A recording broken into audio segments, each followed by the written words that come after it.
Good day, everyone. Today we'll be talking about cells, which is the basic unit of life. I'll begin by giving an introduction before my group members go into more detail. A cell is the smallest unit of life. It carries out all the basic functions needed for survival, like growth, energy use, and reproduction. Cells are the building blocks that make up every living organism. The first discovery of cells was in 1665 by a guy named Robert Hooke, who looked at cork under a microscope and saw tiny box-like structures, which he called cells. Later, Antony van Leeuwenhoek observed living cells, which he named animalcules.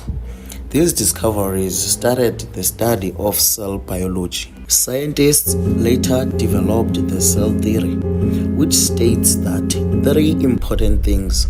1. All living things are made up of cells. Number 2, the cell is the basic unit of life. Number 3, all cells come from pre-existing cells. This theory shows us why cells are so important in biology. Okay, I would like to also share this most important aspect about cells before I pass the mic into one of my group members. Cells are extremely important because without them, there will be no life. Every process in our bodies needs cells, including breathing, moving around, growing. All these starts at a cellular level. For example, let's say you are exercising. Your muscle cells use energy to contract, right? Even when you eat, your digestive system breaks down food to give energy to cells.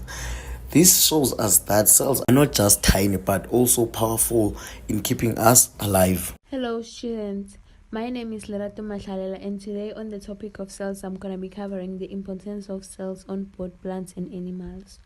Cells are the basic structural and functional units of living organisms, and they play a crucial role in both plants and animals. Here are some of the importance of cells in plants.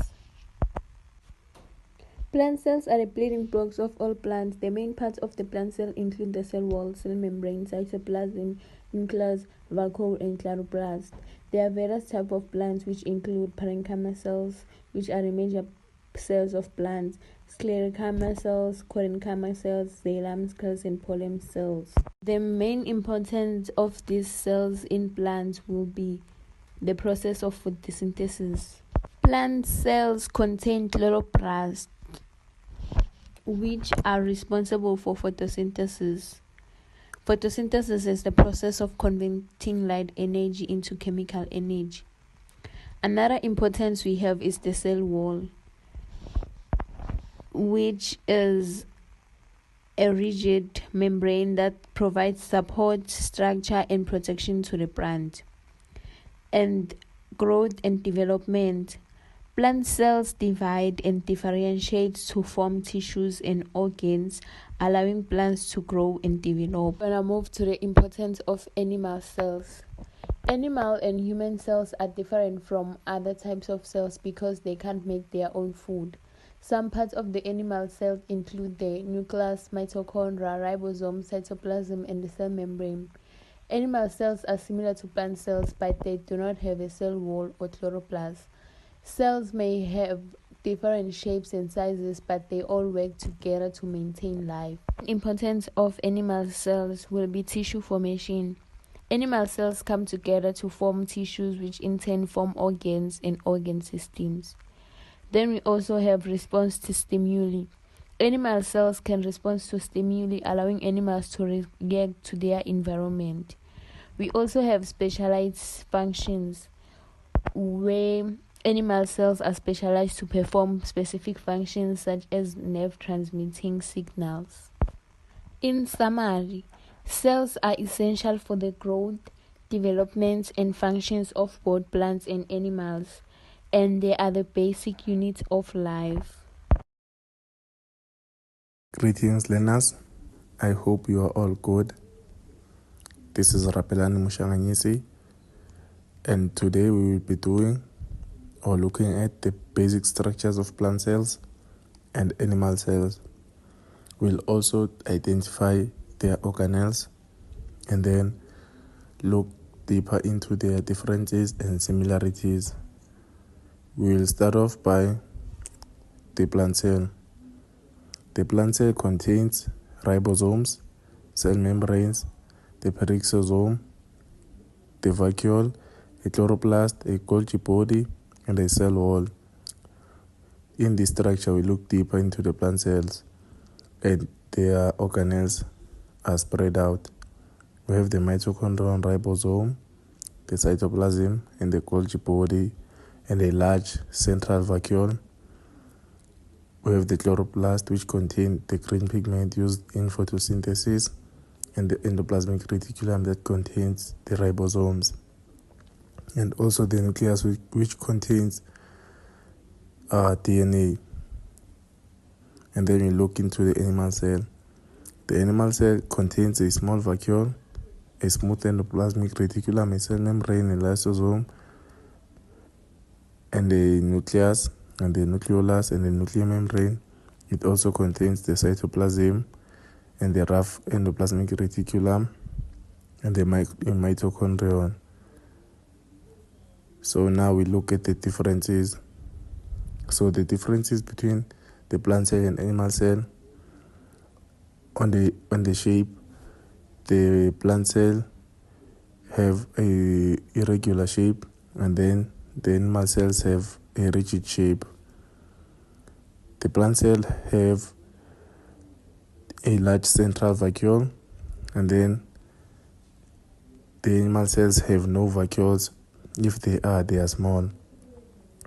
Then the plant cell have chloroplast because they are autotrophs, and then the animal cells do not have chloroplasts. In continuation, the plant cells lack centrosomes, and the animal cells have centrioles or centrosomes, and then the plant cells lack lysosomes, and then the animal cells have lysosomes. We will now look on their similarities. Both plant cells and animal cells have the following, which is the nucleus, the cell membrane, the mitochondria, and the ribosome. And also they have the nucleolus. Most importantly, they are both prokaryotic cells. Greetings, learners. This is Mxolisi Nkosi. I am here to discuss with you the different organelles of the cell together with their functions. First, we are going to have the nucleus. The nucleus has 3 parts, which is the nuclear envelope, the chromatin, and the nucleolus. The nuclear envelope is the membrane that surrounds the nucleus. It is lined with pores that allow material to move in and out of the nucleus. And then we have the chromatin. The chromatin is the DNA material that is inside the nucleus. It may contain of genes and also chromosomes. And then finally, we are going to have nucleolus, which is a condensed region where ribosomes are formed. The nucleolus is responsible for the production of ribosomes. And then we have the endoplasmic reticulum, which can be the rough endoplasmic reticulum or the smooth endoplasmic reticulum. The rough endoplasmic reticulum is associated with ribosomes, and it makes secretory and membrane proteins. The smooth endoplasmic reticulum is responsible for the production of lipids. And then we have the mitochondria. We know that the mitochondria is famously known as the powerhouse of the cell. The mitochondria is responsible for the production of energy within the cell.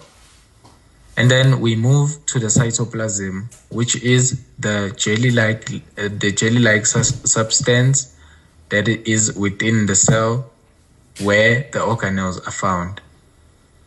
We move then to the Golgi apparatus. The Golgi apparatus, they are responsible for modifying proteins. And then we have lysosomes, which digest food and waste material. And then finally, we are going to have something that both the animal and the plant cell have, which is the vacuole. The vacuole is found in a small size in the animal cell and is usually big in the plant cell. So, in the plant cell, the central vacuole will be filled with cell sap that maintains pressure against the cell wall, which means the vacuole is responsible for the shape of the cell. And then in the plant cell, we also have plastids, which are the ones that store pigments. And then also, which is a difference between the plant and the animal cell. In the plant cell, we have a cell wall, while in the animal cell, we only have the plasma membrane. The cell wall is responsible for maintaining the cell's shape, while the plasma membrane protects the cell from foreign objects that may harm the cell. Thank you very much for tuning into the video. Good luck.